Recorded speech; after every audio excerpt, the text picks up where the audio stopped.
Let's go to Queensland now, where yet again crime is front page news today, where under the Palaszczuk government it has again spiralled out of control. To discuss this, I'm joined by the opposition leader David Crisafulli. David, welcome to the program. I wish we were talking about better topics. I wish we were talking about how wonderful your state is, but some of these statistics out today are just horrific. In the past year, we're told the number of car thefts has reached a 10-year high in Queensland, 55 cars stolen every single day. Female sexual assault up 8%. Across in Townsville, or up in Townsville, 72% of all car thefts last year were committed by children. And in Mount Isa, juveniles committed 83% of all car thefts. So why is youth crime, David Crisafulli, so bad? The icing on the cake, since the state government's so-called tough laws, the number of repeat hardcore offenders has increased by 17%. It isn't working. The system is broken. The state government watered down the laws 8 years ago, and on the back of it, you got a generation of untouchables.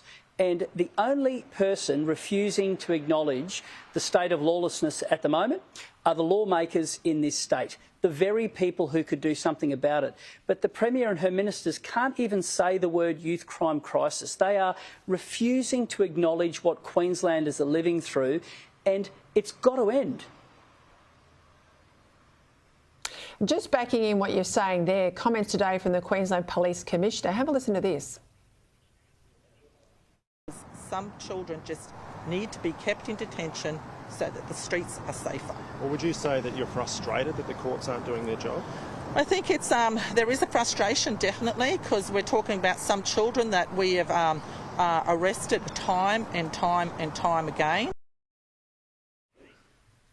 So what's got to change, David, other than the government? Well, there's a provision. Yeah, well, that'd be a great starting point. But right now there's a provision in the Youth Justice Act that says detention must be a last resort. And whilst ever that is there, the state government can point and blame whoever they like. But that is the underlying principle of the Youth Justice Act. So here are the first three things we will do upon our election, if we're fortunate enough, in October next year. One, rewrite the Youth Justice Act and fundamentally put the rights of victims ahead of the rights of offenders. Two, unshackle the judiciary and remove this nonsensical provision of detention as a last resort. And three, let's get serious about gold standard early intervention to turn kids around before they're holding a knife, before they're ramming a police car. That's the way that you beat youth crime in Queensland. That's it. That's it. That's it. You got it all there, Dave Crisafulli. Thank you.